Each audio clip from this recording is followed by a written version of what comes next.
This is a production of Cornell University.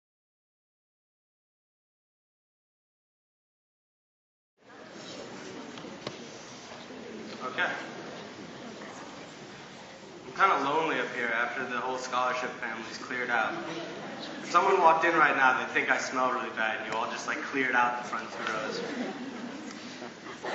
So, I want to talk to you today about food. The back of the t-shirts say 4-H, feeding the future. Why does that matter? Why do we need to feed the future? Why does food matter? I have a question. How many of you in the last 24 hours have taken part in an agricultural act? Raise your hand. That was me. That's awesome. I don't normally get that. That's a lot of hands. Keep your hands up for a second, because What was your agricultural act in the pink t-shirt? I ate dinner. Ate dinner. That's a good answer right now. I want to hear some other answers. What did you do? Did some farming. Definitely an agricultural act. I have one more hand. An agricultural act, what'd you do? Planted mushrooms. Certainly an agricultural act. So I want to get back to your answer. She said she ate dinner. What's agricultural about that? She didn't farm, she didn't plant anything, she didn't water anything. Well, let's see another raise of hands. How many people have eaten food in the last 24 hours? There we go. That's why food matters. Because of her answer right there. Because eating is an agricultural act. Food matters because we eat 3 times a day, and 3 times a day we're connecting to the land. And sometimes that connection, that relationship is a really, really good one. It's healthy, it's clean. Sometimes it's a really, really bad one. It's a twisted relationship. So food is at the heart of the biggest crises we face today. Take three of the big crises we face today: the health crisis, the economic crisis, and the energy crisis. In 2009, more people than ever before in history died of starvation. That same year, in 2009, more people than ever before in history were diagnosed as morbidly obese. That's an imbalance. 4 of the top 10 killers in the United States are diet-related diseases: stroke, cancer, heart disease, type 2 diabetes. Food is at the heart of the health crisis. Every year, we spend $100 billion on diet-related preventable illnesses. Over 10 years, if that number doesn't increase at all, that's $1 trillion on preventable diet-related illnesses. And that brings us to the economic crisis. We're spending a huge amount of money on a food system that doesn't work. And then finally, the energy crisis. The biggest contributor to greenhouse gases in our economic sector is the food system, the food industry. There's a great story about how we move food around the world. Every year, we import 50,000 boxes of cookies from Denmark, which kind of makes sense because, the Danes, they know how to make cookies, they eat a lot of tea, they probably have a really good recipe for cookies. So it's okay that we import these 50,000 boxes of cookies from Denmark every year. But at the same time, every year, we export 40,000 boxes of sugar cookies to Denmark. A guy from the World Bank suggested that maybe we just swap recipes. We're spending a huge amount of energy on shipping food back and forth all over the world. So, and all of those crises fit under one heading, one that's close to home for me, the most important to me, which is the environmental crisis. And again, that's why food matters. 3 times a day, we eat food. And 3 times a day, by eating food, we're connecting to the land. And sometimes we're doing that by eating a carrot that our friends grew for us in the backyard. And sometimes we're doing that by eating a tomato that was grown in Chile. So that's why food matters. But I want to back up a bit.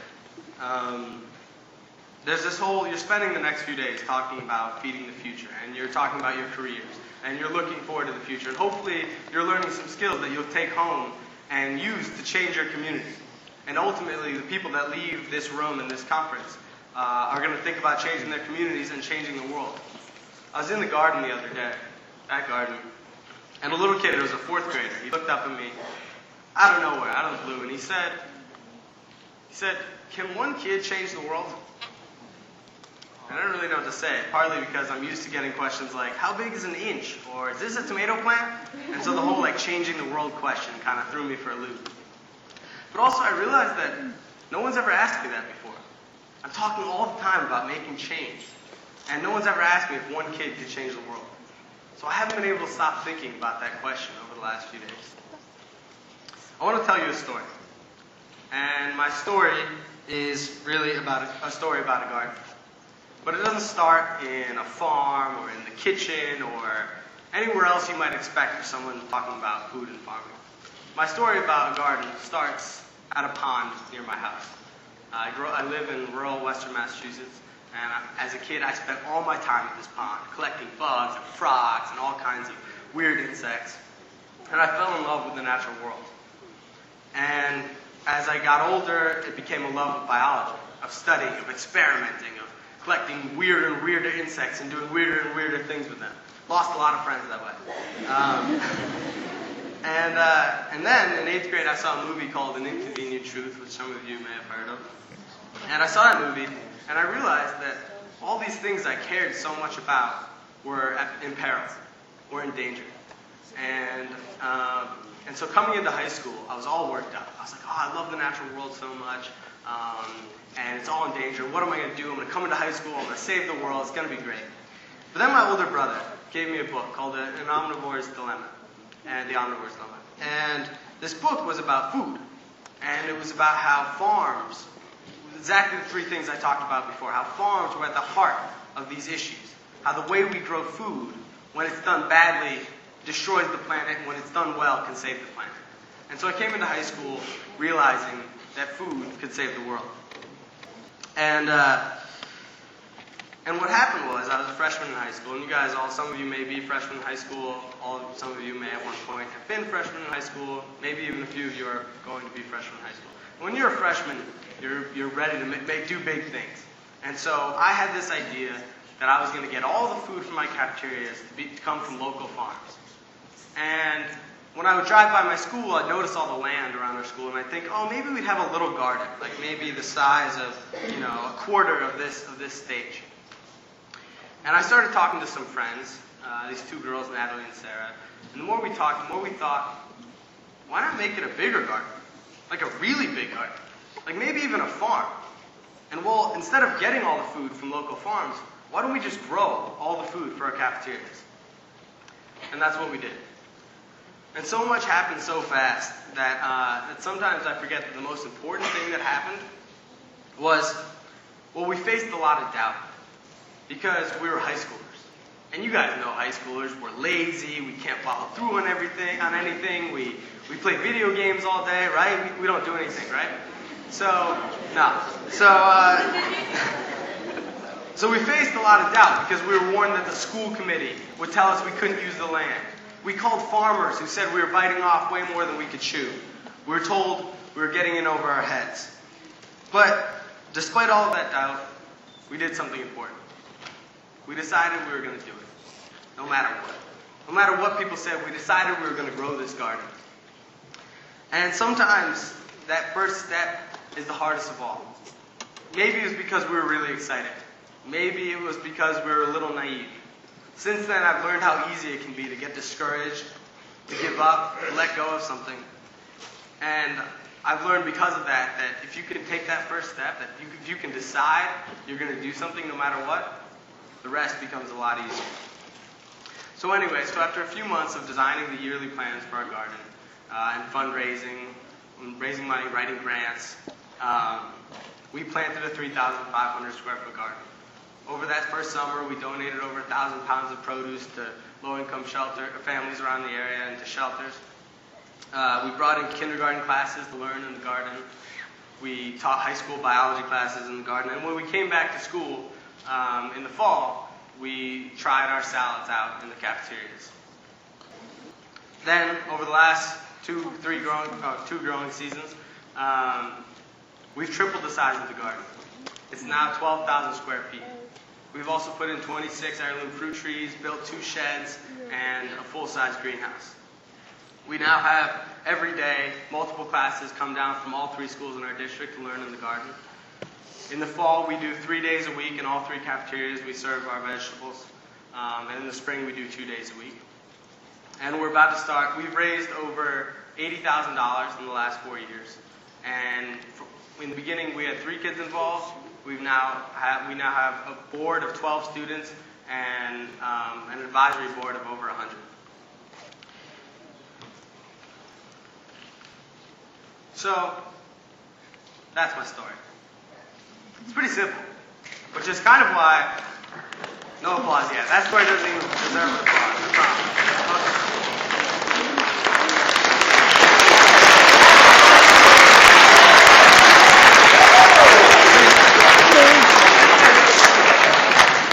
The thing is, it's really easy to listen to that applause because you don't know about all the horrible mistakes we made, which way outnumber the successes. So that story is simple. And that's why I was kind of thrown when this kid turned up to me and said, can a kid change the world? Can one kid change the world? So I was thinking about what's happened over the last 4 years. And actually the drive from my house to Cornell is pretty lengthy. So I had a lot of time to think about this question. And I think I have an answer. My answer is that first, changing the world has to happen 1 carrot at a time. It's messy. You make mistakes. It's slow. It's tedious. It's tiring. That first year, I told you, we got classes to come down to the garden, but it didn't happen like that. It wasn't that easy. What happened was, all the faculty were like, no way. We're overloaded. We have too much to do. There's no way we're adding extra stuff on our plates to bring kids down to some garden. So we were like, okay, that's fine. We understand. We have a lot to do. So what we did was, at the beginning of every week, we went to all the mailboxes in the faculty lounge, and each week we put a different vegetable in the mailbox. So the first week we filled all the mailboxes with cherry tomatoes, and the second week we filled all the mailboxes with carrots. And week by week, nothing happened. No response. People ate the carrots, the tomatoes, the radishes. But eventually one teacher said, hey, thanks so much for all those vegetables. And I was thinking, I might bring my class down to the garden. Is that cool with you guys? And we were like, sure. And then a few days later, another teacher said, hey, my friend went down to the garden, Mrs. Sullivan, and she said it was great. Can I bring my class down to the garden? And like I said, now every day we have multiple classes working in the gardens. It's slow. It's tedious. It's 1 vegetable at a time. The same thing happened with our cafeteria. We were determined. We had this dream of getting our food in the cafeterias, and we thought it'd be easy. You just grow the food, you bring it up to the cafeteria, and they serve it. No, it doesn't happen like that. The head of the food service program, Kathy, was not having it. She is used to just heating up packaged foods that are frozen, and that's all she has to do. There was no way she was going to take dirty, crooked vegetables and have to wash them and cut them and prepare them. There was no way she was going to do that.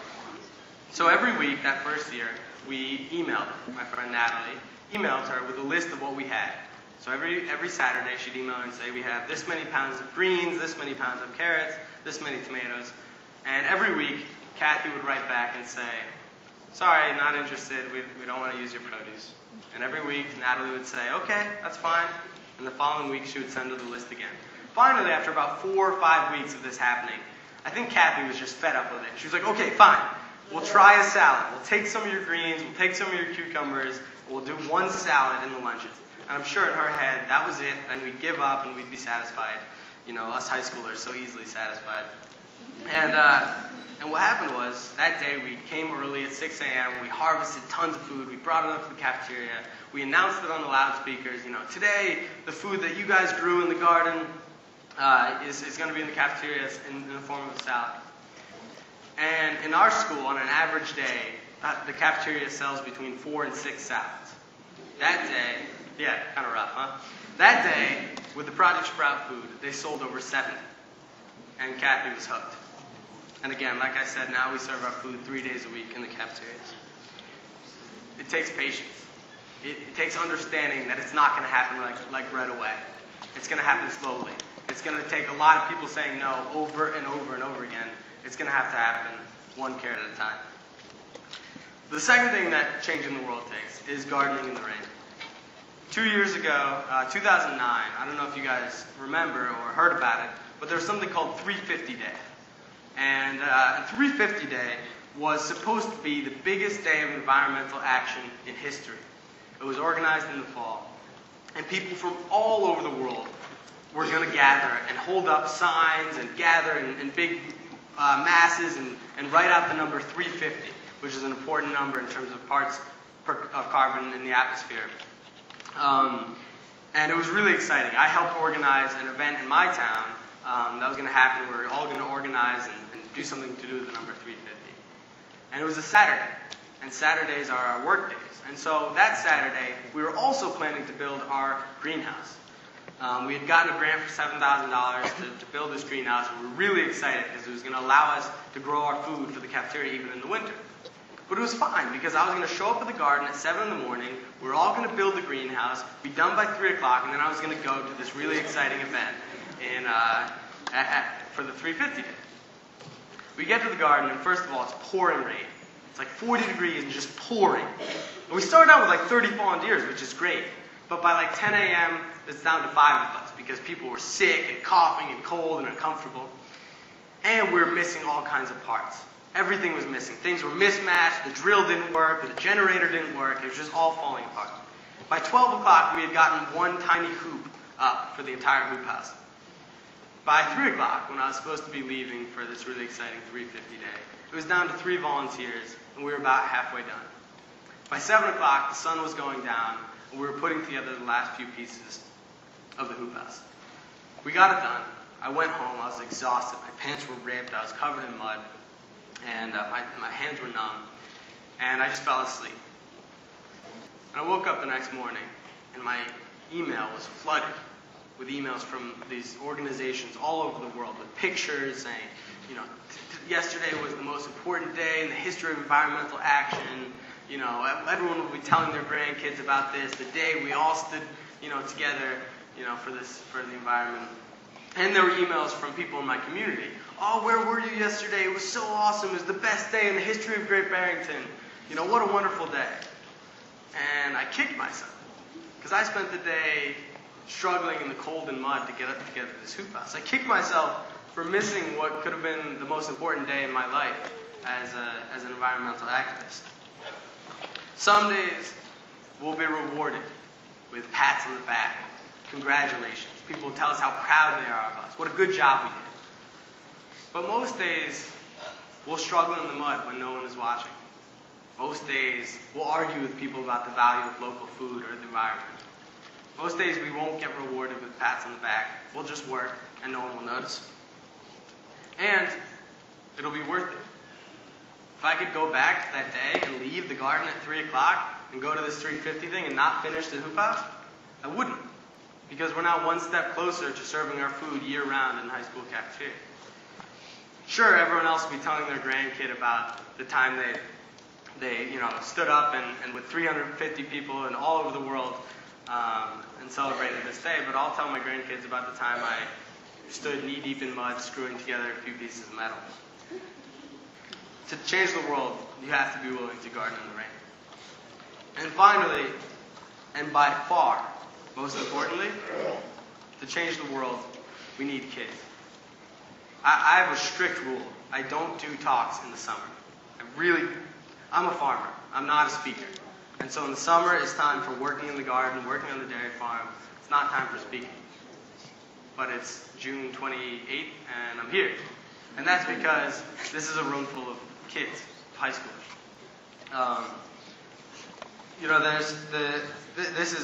This is the end of my time at Project Sprout. I just graduated. And so leading up to in the last few weeks, I was determined to make it be the best kickoff to a growing season ever. And I just thought if the growing season could get off to a good start, then Project Sprout would be fine for the rest of its time, and they wouldn't need me, and everything would go smoothly. And a few weeks ago, things were not going smoothly. We had to build all 100 beds, and we hadn't even started. We were weeks behind schedule, and everything was just going horribly. And so one day, finally, we're still behind, but we were going to get started and build a few beds. And me and my friend Lauren went to the garden to build the beds. And we were there, we got out our shovels. 5 minutes later, Lauren is like, oh man, I got bad news. We forgot we have a meeting for our fundraiser today. We can't start on the beds. So I was like, okay, fine, we'll put the shovels away. And right then I see a car pulling up to the garden. And at first I don't recognize the car, and then I realize what it is. It's the car of this kid, George Kokefer. And George Kokefer is captain of the basketball team. He's a junior. And he's never been to the garden. And I was sure I would never see him at the garden. George Kokefer pulls up, and he gets out of his car, and he goes, hey guys, what's up? I have a doctor's appointment in a little bit. I'm here to help. I got some time to kill. And we were like, sorry, George, but we're leaving. We actually got to pack up. We have stuff to do. Maybe next time. Thanks for stopping by. And George looked at us for a second. He was like, no, really, though. I have some time to kill. Can you just leave me a shovel and I'll dig a few beds? So we said, okay, and we gave him a shovel and we left. And Lauren and I went to our meeting, and our meeting was about 2 hours long. And about 6:30, we leave the meeting, and Lauren's like, oh man, I forgot my cell phone at the garden. We got to go back. So we drive back to the garden, and as we're pulling up, I see George Kokefer's car. And I get out of the car, and I look up, and sure enough, there's George Kokefer at the other end of the garden, working on his 20th bed, head down, hand on a shovel. The next morning was a community garden day. And I wasn't really expecting a lot of people. I showed up at around 9 a.m. and no one was there. I thought, okay, that's fine. Because there was a big party the night before, and I figured everyone was sleeping in. But around 11 o'clock, I see a bunch of kids in track uniforms coming over to the garden. And one of the kids comes up to me and he's like, hey, George Kokefer said you guys needed help building beds, so we brought the track team. I was like, okay, sure. And a little while later, you see the baseball team coming over to the garden. And again, someone comes up and he's like, yeah, we heard you guys needed help. Everyone was talking about it, so we came to help build beds. By 1 o'clock, all 100 beds were built, and we were 2 weeks ahead of schedule. That's how it works.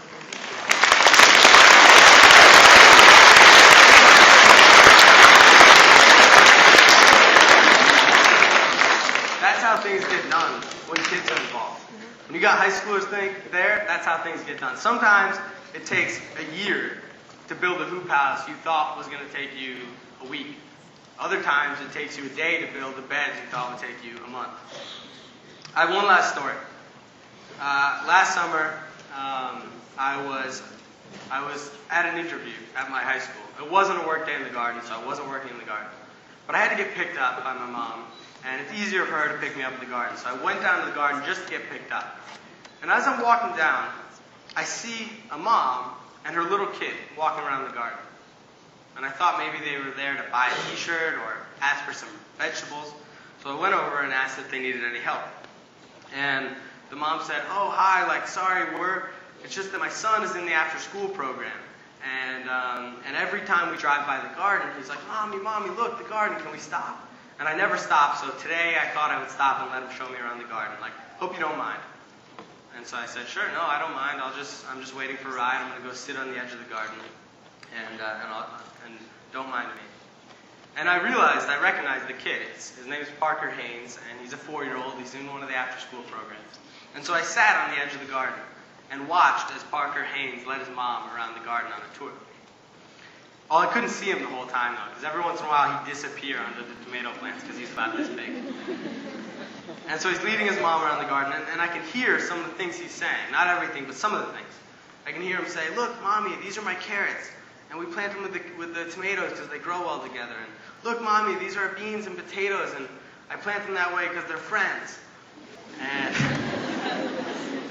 And so Parker Haynes leads his mom on this tour, and finally she's done with the tour. She says, okay, all right, time to go now, and they decide to leave the garden. But as they're walking out, they're about to leave, and he reaches up and grabs his mom's hand again, and he stops her. And he looks up at her with this look on his face. It's the look my cousin gets whenever she tries on her dress and asks her mom what it looks like. It was this worried expectancy. And Parker looks up at his mom and he says, Mommy, do you like my garden? I thought about that. And I looked out at this 12,000 square foot garden. And I looked down at Parker Haynes. And I realized he's 100% correct. It is his garden. And that's why kids matter. The kids matter because a 4-year-old who comes up to my knee can feel ownership over a 12,000 square foot garden. And a group of high schoolers that every single adult out there thinks spends their whole time playing video games and can't commit to anything. A group of high schoolers can feel ownership over the world and decide that they're going to change it and make it the right place that they want the future to look like. So the whole time I've been talking, I've had this photo up in the background. And it's a nice photo. It's from the gardens, kids, sunny day. And that photo sort of captures the stories. And it's an important story, I think. It's a nice story. It's the story about, the deliciousness of a tasty vegetable. It's a story about the relaxation of working in the garden on a sunny day. It's a story I would tell a room full of little kids. It's a story I would tell a room full of potential donors, probably even a room full of adults. But you guys are a room full of high schoolers, and the story that I want you to leave today remembering is this story.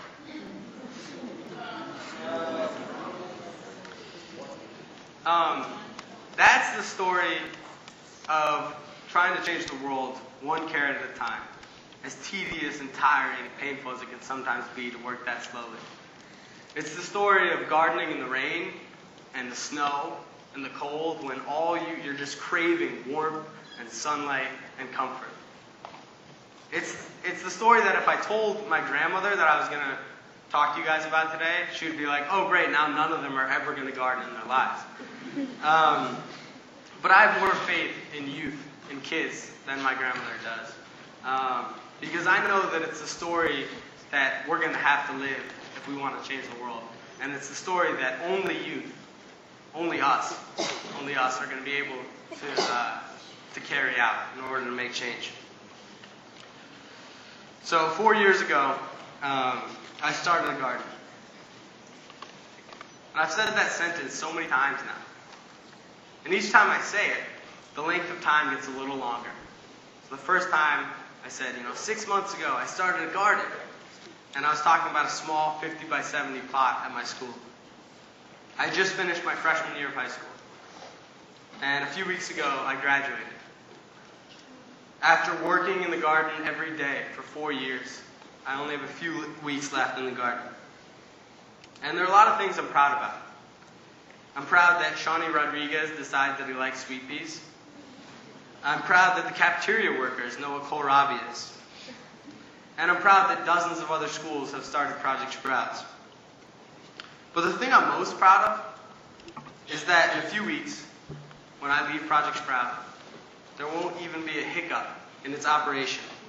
And when I come back to visit a few years down the road, no one will recognize me. No one will have any idea who I am. They'll just hand me a shovel and ask me to start digging. The truth is, I haven't changed the world in the last 4 years.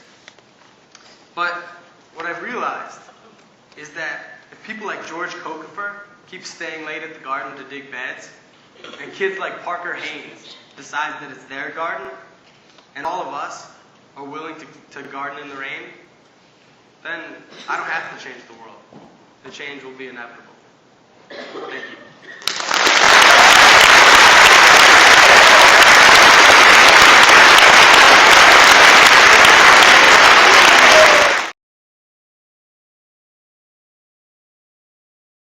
This has been a production of Cornell University, on the web at cornell.edu.